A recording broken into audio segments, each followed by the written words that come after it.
day. When you're drinking it faithfully, you will hear God calling much more clearly. In the Bible, we learn much about listening and obeying.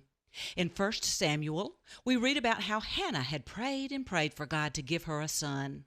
She promised God that if he would answer her prayer, she would give the boy back to the Lord to serve him all the days of his life.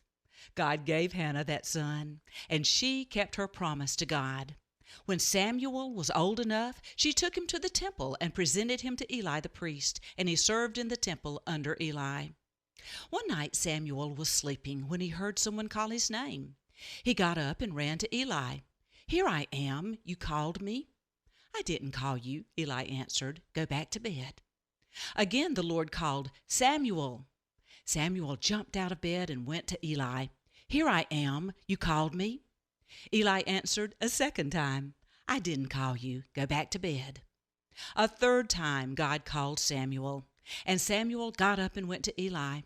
"Here I am, you called me." Finally, Eli perceived that it was God who was calling Samuel.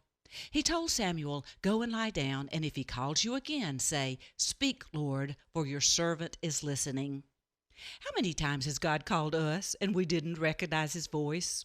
Like Samuel, we need to be taught to open our ears and our hearts before God.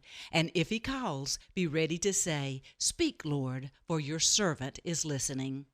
This is Joyce Ashley of Joy Joy Ministries. May we listen attentively, obey unreservedly, and serve joyfully. For more joyful encouragement, resources, and booking information, contact Joyce via her website, joyjoyministries.com, or go to Joy Joy Ministries on Facebook.